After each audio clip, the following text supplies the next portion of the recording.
do the part two of this very, very important subject. Dr. Ajala, it's a pleasure to have both you and Dr. Adeyemi back on the program with us. Thank you very much for coming. You're welcome. Thank you for having us. Now, let's just dive straight back in, because what we did was we spoke about healthy aging. We talked about the importance of aging healthily, and we talked a bit about what is, geriatrics, how people are living longer, etc. But there's just so much that we didn't touch on. And even after that first episode that we had, we've had, questions come in.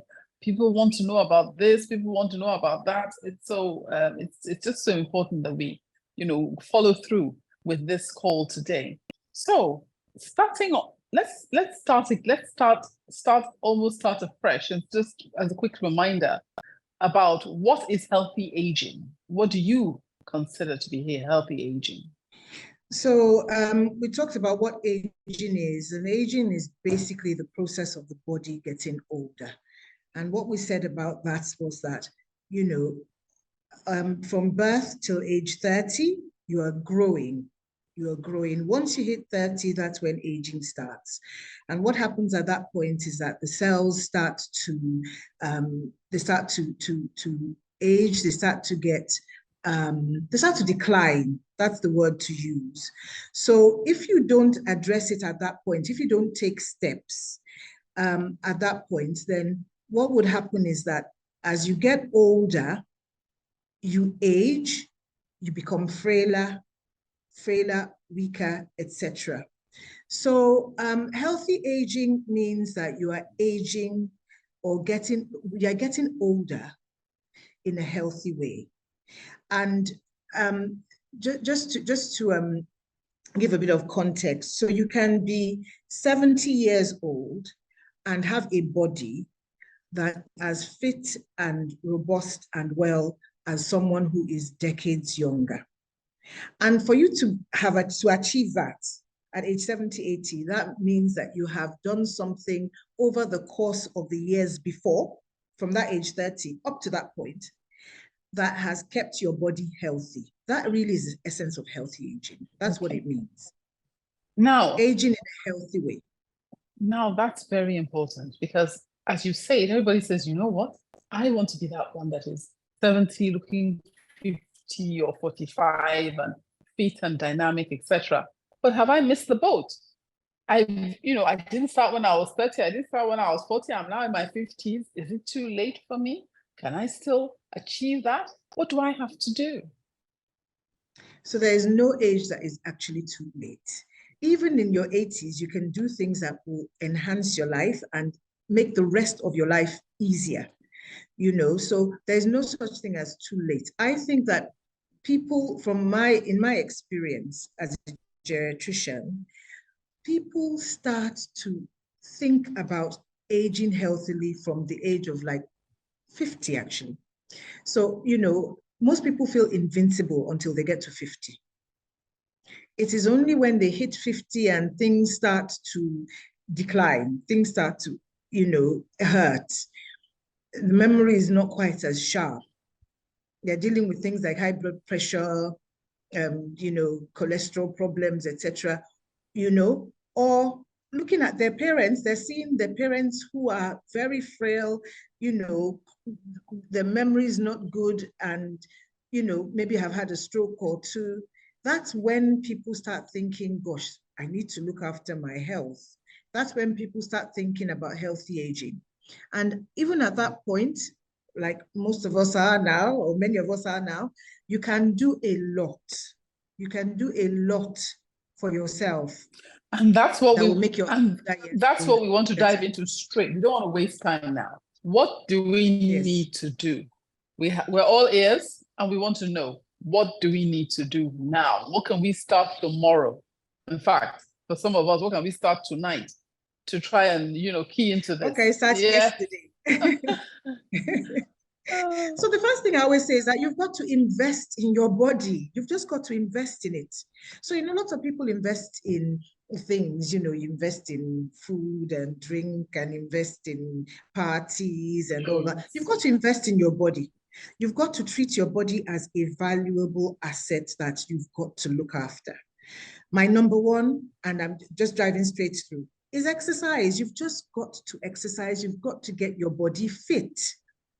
It is proven beyond reasonable doubt now that exercising 30 minutes of moderate intensity exercise 3 times a week reduces your risk of having dementia, reduces your risk of having stroke disease, reduces your risk of having heart disease. So, you know, that is the first thing. Lots of people don't want to do it. It feels like hard work. But it is probably that one thing that you should do tonight. If we're talking about what we need to start doing straight away. You know, I have people call me, people in their 50s who say things like, oh, I keep trying and, you know, I can't shift this weight or whatever. Another side effect of exercise is that it helps to keep your weight in check. You know, I exercise, I work out, but I actually don't do it for my weight. I do it for my brain. I do it for my brain because I have seen the people who are a lot older. I have seen the percentage of people in their 70s, 80s who have got dementia. And the studies clearly show exercise, 30 minutes, moderate intensity exercise, 3 times a week, reduces your risk of having dementia by more than 30%. So what are we waiting for? You know, genetics plays a part in aging, definitely does. 30% of it, genetics. The other 70% is what you are doing with your body. That is what will determine how you are from 70 upwards. No, at whatever age you are starting. Whatever age you're starting. So no, I think you see that there's something, and I find it very encouraging.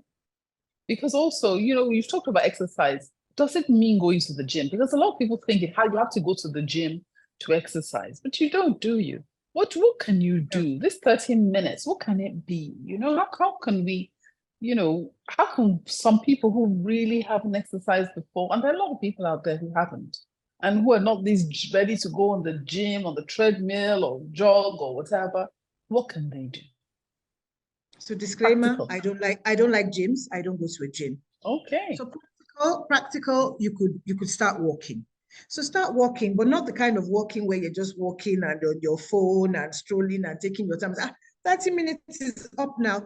Brisk walking where you get a little bit breathless, because what you want to do is you want to work your body. You want it to train it.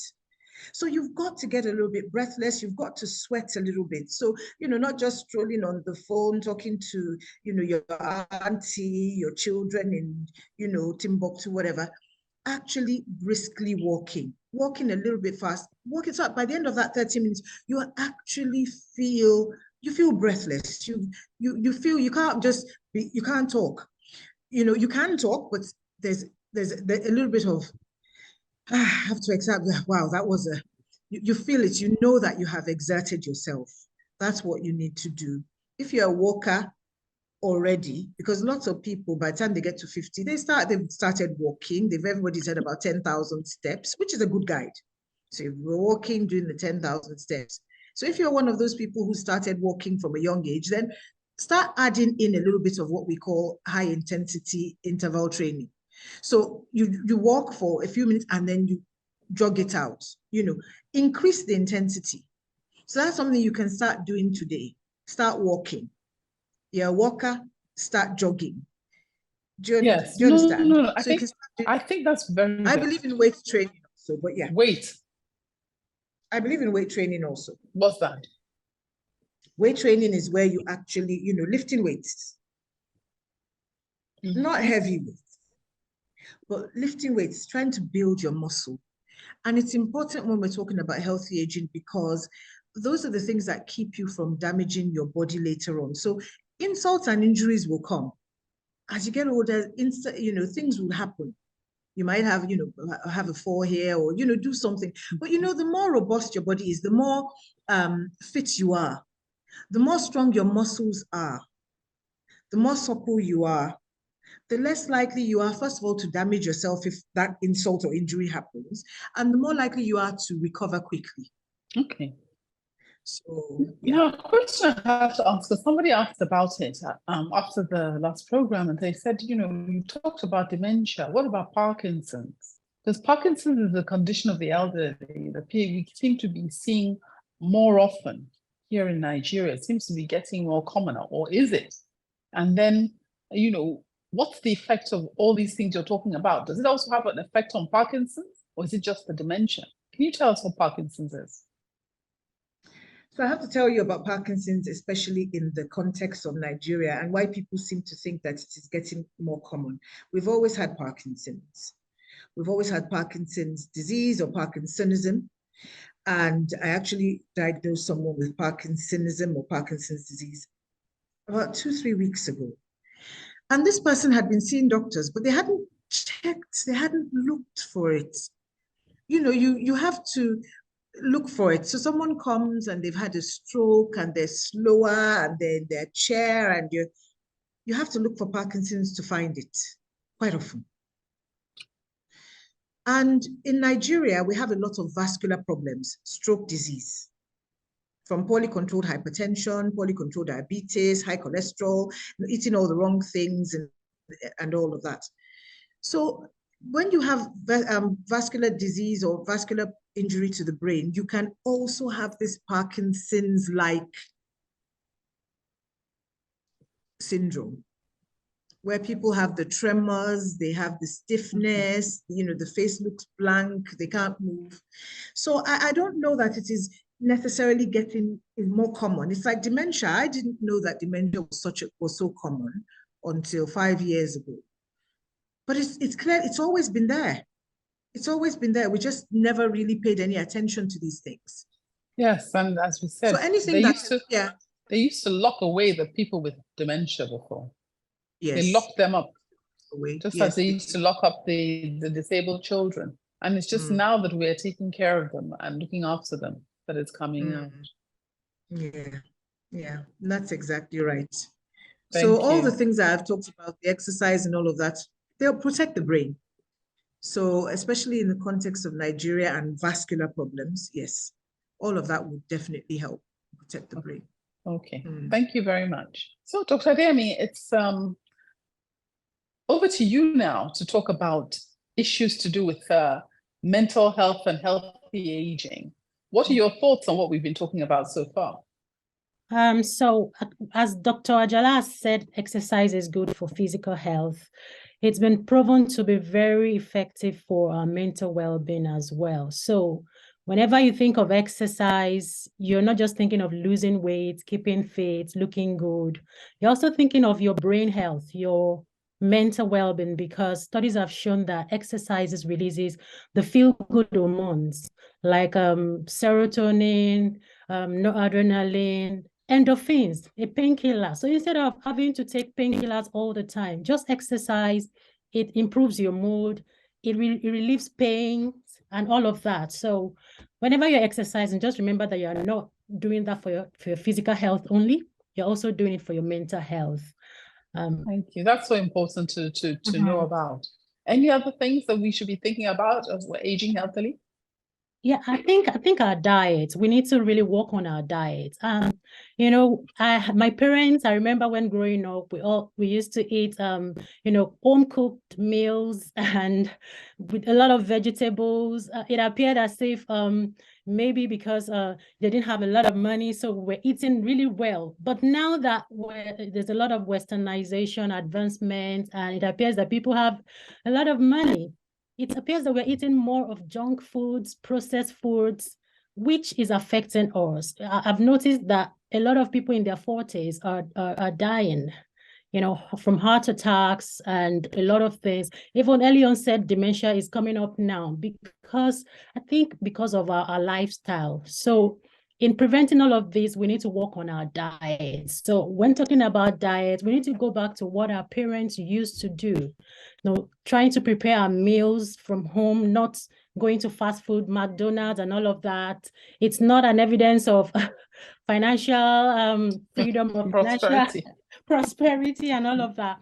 It is good, good health to take care of how you eat. Watch what you eat. make sure that you eat in moderation. I'm not saying you should not take some of these meals sometimes, but then you can try to watch on what you eat. I was able to check through some studies that have proven that eating something like nuts, fruits like banana helps mood, improves your mood. Chocolate. Trying to take How about chocolate? chocolate, yes, Because we like chocolate. Dark chocolate. Yeah, dark chocolate. But then, like I said, in moderation. Yesterday I was still speaking with my husband, and he was talking about dark chocolate. But I said, dark chocolate could be good to improve. It helps with mood. But then, if you continue to eat chocolate because, yes, Dr. Adeola said it helps with mood, then you're going to, put on weight, and the sugar component of the chocolate would not be good for you. So we have to still be moderate. Everything has to be in moderation. Even bananas has to be eaten in moderation. Nuts, berries, vegetables, all this diet, all these food products, they are high in a lot of vitamins that sometimes when we prepare our meals, then we through the processing and all of that, we tend to lose this supplements. And that's why it's important for us. Sometimes we need to go on supplements like omega-3 supplements. I've had to add that to my own daily diet as well. So it's good to also take supplement, although there's been a lot of studies that said of no benefit. However, I'd rather take it. It's of no harm. It's not doing me no harm anyway. So I'd rather take it than not take it. But then it's important to ensure that we eat right. Okay. Thank you so much. Dr. Ajala, are there any new things? Because, science is changing, things are evolving. What are the new things that are coming up to do with anti-aging, to do with us? I mean, I not that we want to do anti-aging. Some people also say, too much focus on it is also not good. But healthy aging, we want to talk about healthy aging. What are the new developments that have been shown to be a benefit? So one thing I'm going to talk about, especially as we're talking about food, and this is the one thing I'm just going to talk about now, that has come to light is intermittent fasting. Not many people will be happy to hear that, but intermittent fasting. So intermittent fasting has many benefits, physical and mental also, and spiritual, if you want to go that way, because, it's been found that when people fast, yes, it gives the body a break. It gives the gut a break. So what happens is, as you're eating and things are breaking down, you have lots of inflammation, the gut, everything, it's working 24/7. Giving that gut a break of a few hours. So 16-hour break, 3 times a week. Okay, maybe that might be a bit much, but a 16-hour break twice a week helps to rest the gut, rest the body, reduce inflammation. Well, like Dr. Adeyemi said, you will probably reduce the amount of calories you're consuming in total. And that has been proven to help the cells to age better. And it has been proven to help people to live longer, healthier, and better. Well, I'm glad to hear that, because I must tell you, I don't know if you've noticed, I've lost a bit of weight, but I've actually been doing the intermittent fasting myself. And it's actually not so hard once you start. It's just actually a simple matter of missing breakfast. If you think about it, just miss breakfast, stop eating early, and by 6, 7, you finish. And then you miss breakfast, and then you just start at lunch. It's not that difficult. But I think there's a lot that if people want to go into it, they need to. But I'm very glad to hear that I'm on the right path. I have lost weight, but I need to. For me, it's a focus on exercise. I think that's personal. But I think we all have to look at it and say, how can we all be the best person that we can be? I have my mother; she's 87. She's amazing. I'm very, very proud of her, and she does. She exercises. My mother looks at trying to do 5,000 steps a day, which is phenomenal.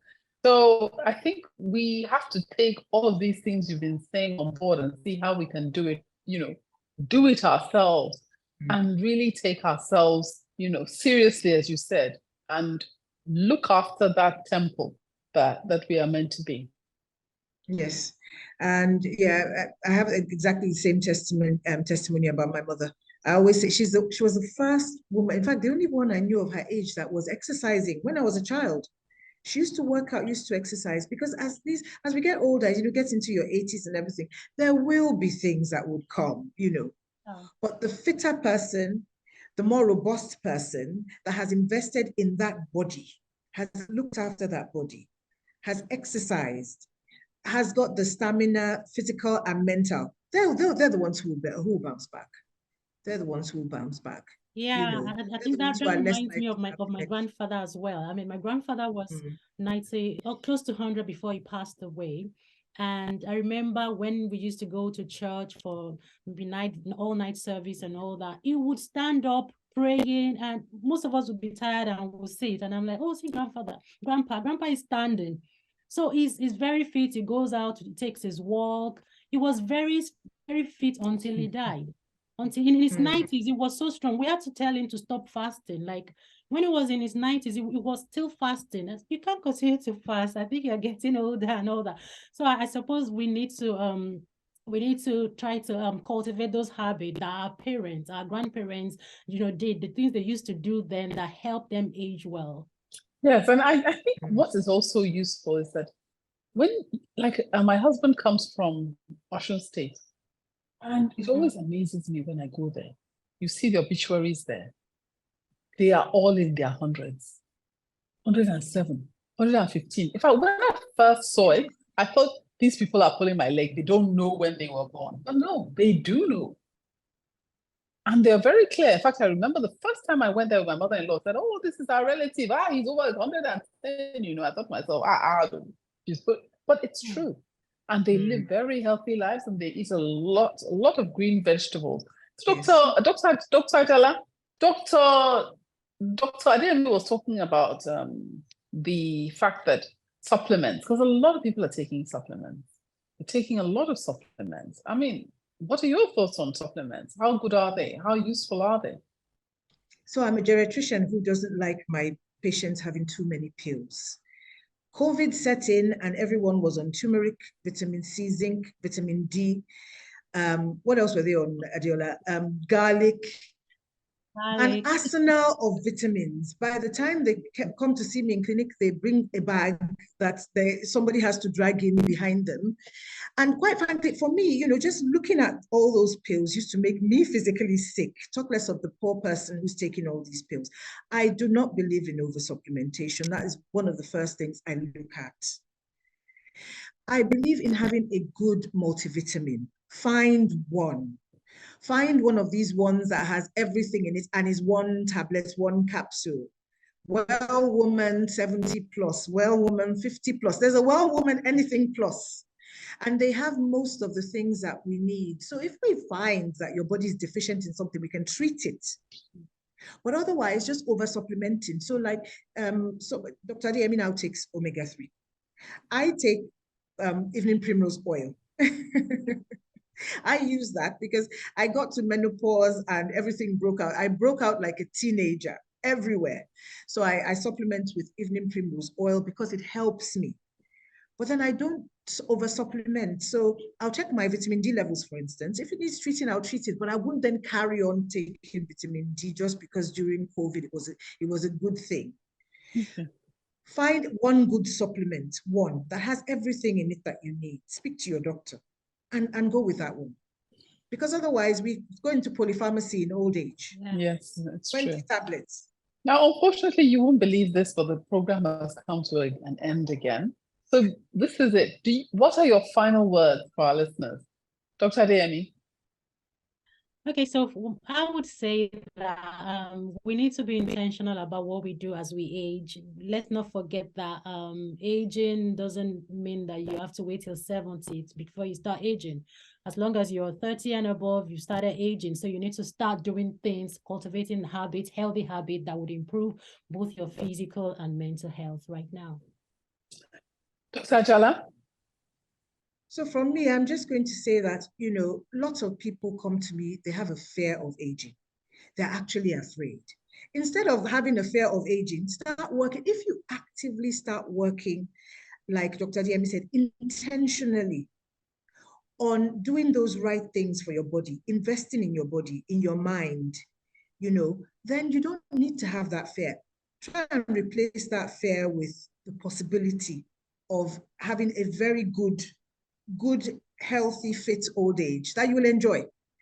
So, I think it makes a big difference. That optimism makes a big difference. Thank you so much, both of you. I think you really shared a lot of gems, and I know that a lot of people out there are listening and will take it on board and hopefully act on it. Thank you so much for coming on the program. Thank you for watching. Please like, share, and subscribe for new video updates.